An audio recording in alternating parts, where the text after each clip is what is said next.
The sea in the Gulf of St. Lawrence can appear calm from a distance.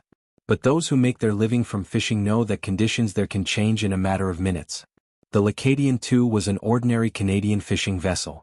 It was not a large industrial trawler. It was not a heavily built ocean-going ship. It was a working boat, the kind that leaves before dawn, faces cold winds, and returns carrying both catch and livelihood. Until the day it didn't return. The Lacadian II capsized and sank, resulting in the deaths of 4 crew members. There was no battle. No explosion. Only routine followed by disaster. This is a real story, officially documented and investigated. A story that reveals not only what happened aboard that vessel, but also the silent dangers of commercial fishing in the North Atlantic. The Lacadian II operated along the Canadian coast, in waters familiar to local fishermen. Maritime communities in this region live in constant relationship with weather and sea conditions. Fishing is tradition, livelihood, and cultural identity. Small vessels like the Lacadian II depend on a delicate balance between load, stability, and environmental conditions. Unlike large ships, smaller boats are far more vulnerable to sudden weather changes, shifting cargo, and ice accumulation. The accident occurred when the vessel capsized and sank. Subsequent investigations examined factors such as vessel stability, sea conditions, and possible structural issues. Above all, however, it was a human tragedy. 4 men lost their lives. 4 families were changed forever. In fishing communities across Atlantic Canada, every crew is made up of familiar faces, neighbors, relatives, lifelong friends. The sea is not a distant abstraction, it is part of daily life. When a boat fails to return, the impact is collective. In the case of the Lacadian II, maritime authorities carefully analyzed the circumstances surrounding the capsizing. Particular attention was given to transverse stability, weight distribution, and potentially adverse environmental conditions. Fishing vessels frequently carry equipment, nets, and catch that can shift the vessel's center of gravity throughout the day. If weight is unevenly distributed or if water accumulates on deck, stability can quickly be compromised. In cold waters, ice formation can also add dangerous extra weight to the vessel's upper structure. Every additional kilogram matters. The official investigation sought to reconstruct the exact sequence of events. In accidents like this, there are often no survivors able to describe the final moments. Reconstruction therefore relies on indirect evidence, wreck location, recorded weather conditions, and the vessel's operational history. The Lacadian II was not a large vessel, meaning its operational margin for error was small. Excessive listing can become irreversible very quickly. When a small fishing boat reaches a critical angle, reaction time is limited. Minutes, sometimes seconds. The Gulf of St. Lawrence is known for rapidly changing weather. Winds can intensify suddenly. Short, irregular waves may strike vessels from difficult angles. During colder seasons, extreme temperatures further increase risk. A major storm is not required for danger to arise. Sometimes all it takes is the wrong combination of factors. The tragedy of the Lacadian II reflects a broader reality of commercial fishing in the North Atlantic. Historical statistics show that accidents involving small fishing vessels occur far more frequently than incidents involving large merchant ships. Overloading, compromised stability, crew fatigue, and harsh environmental conditions all contribute to constant risk.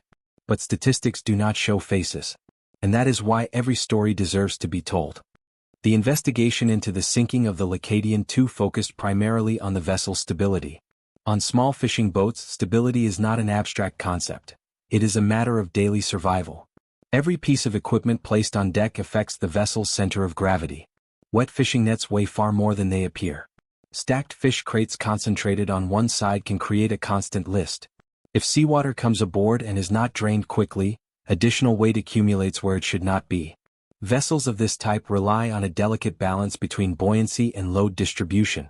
Unlike large merchant ships, which have extensive compartmentalization and redundant safety systems, small fishing boats operate with far smaller margins for error. If the Lacadian II took on water from successive waves, or if cargo suddenly shifted, the vessel's list could have exceeded what is known as the point of no return, the angle beyond which a boat can no longer recover its upright position. When that happens, capsizing occurs rapidly. There is no time to redistribute weight. No time for complex maneuvering. Sometimes not even time to send a distress call. Another factor frequently considered in Canadian Atlantic accidents is ice accumulation. In low temperatures, sea spray can freeze onto the deck and superstructure. Layers of ice add significant weight above the waterline, raising the center of gravity and reducing stability. Even a few centimeters of accumulated ice can noticeably alter a vessel's behavior. If environmental conditions included freezing temperatures combined with persistent waves, the risk would have increased considerably. Canadian maritime authorities examine accidents like this with particular care because fishing remains a vital industry for coastal communities. Each sinking reveals vulnerabilities that may later be addressed through regulation, improved training, or design modifications.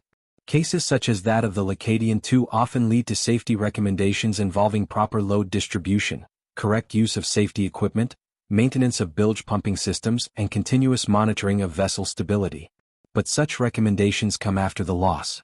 And for the families of those who died, they cannot bring loved ones back. The human impact of an accident like this runs deep.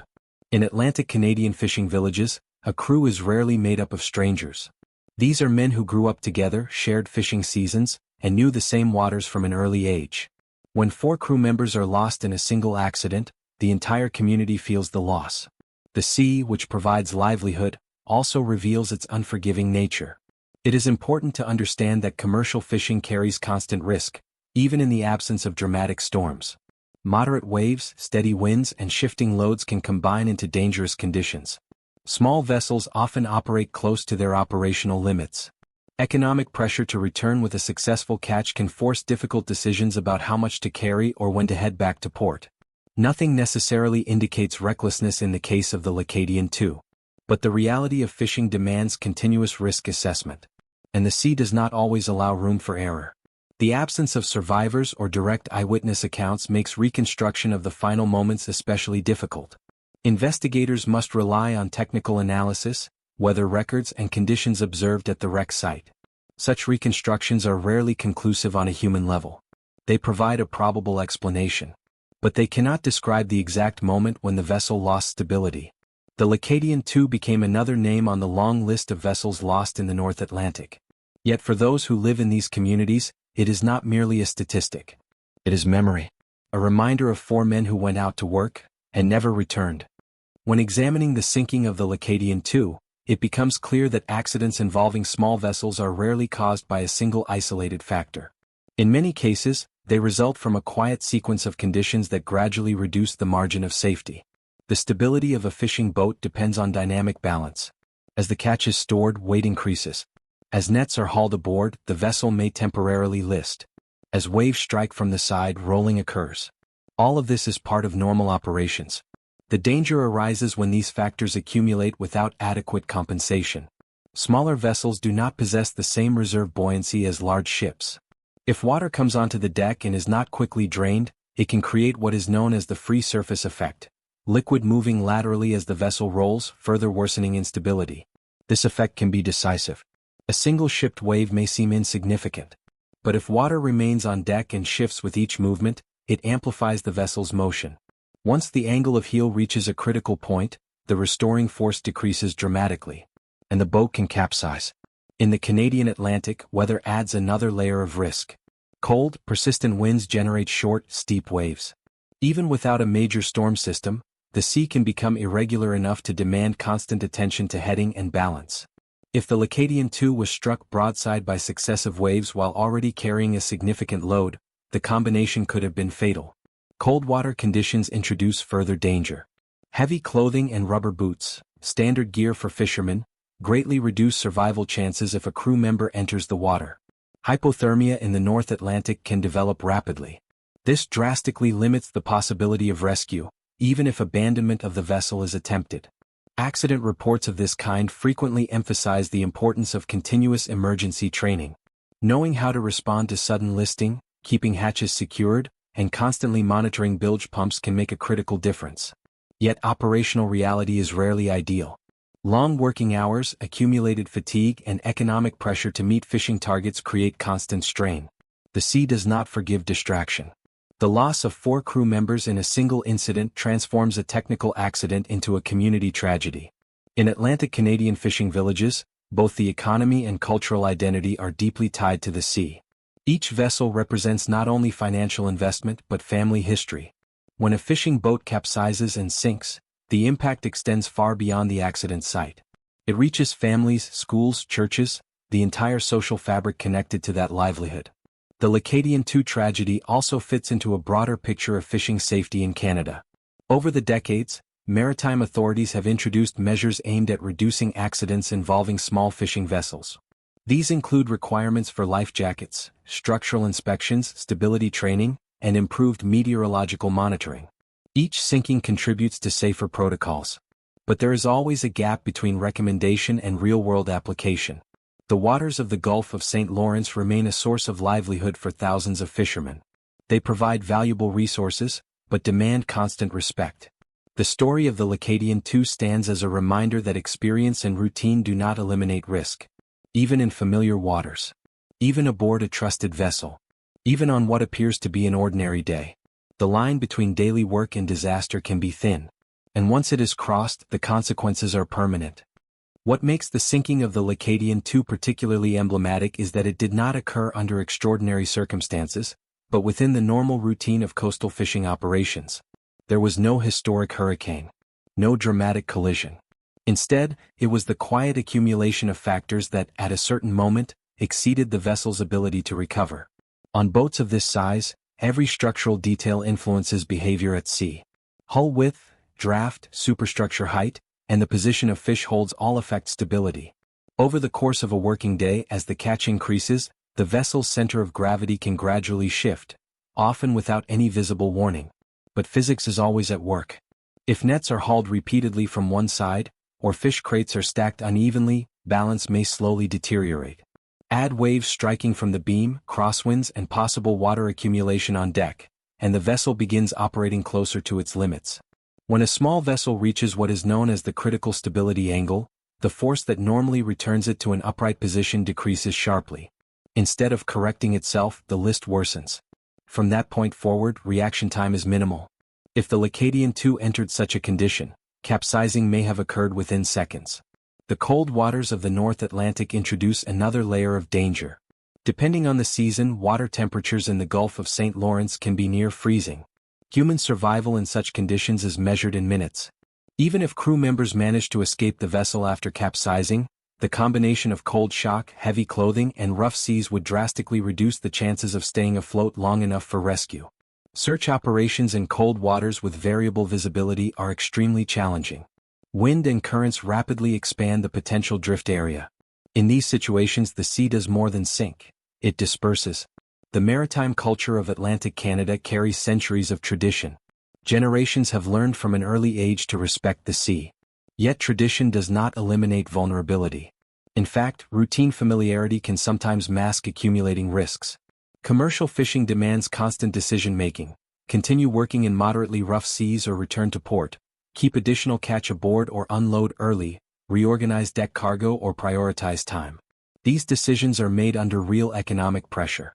Small fishing vessels often operate with narrow financial margins. Each trip represents fuel costs, maintenance expenses, and valuable working time. This reality forms part of the background behind accidents like that of the Lacadian II.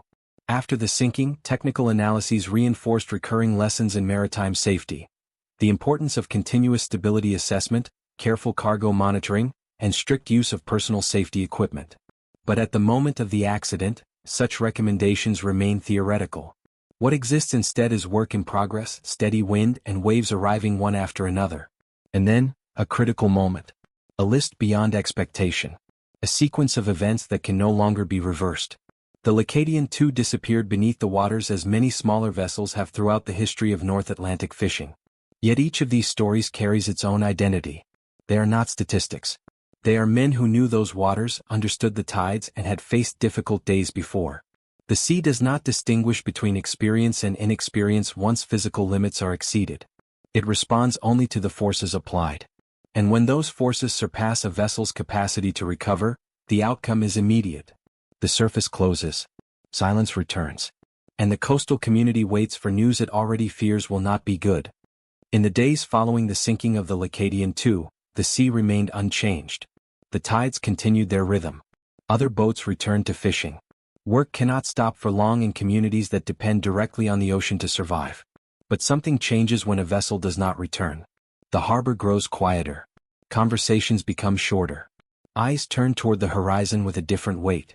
The loss of 4 crew members is not merely a maritime incident, it is a social rupture. In the coastal villages of Atlantic Canada, every fisherman carries a familiar name. They are brothers, fathers, sons, neighbors.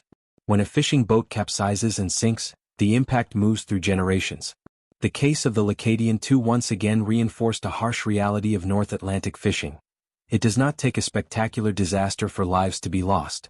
A critical combination of factors, reduced stability, irregular seas, shifted weight, perhaps water accumulating on deck, can be enough for balance to disappear. Physics does not negotiate. A small vessel has clear structural limits. If the center of gravity rises too high, recovery margins shrink. If the angle of heel passes a certain point, gravity takes control. And then there is no return. The sea closes over the hull, and time begins working against any chance of survival. In cold waters like those of the Gulf of St. Lawrence, the human body faces extreme conditions. Hypothermia can set in rapidly. Even immediate rescue efforts are challenged by visibility, wind, and current. The tragedy of the Lacadian II is not isolated within Canadian maritime history. It forms part of a broader pattern that authorities and coastal communities have worked for decades to reduce.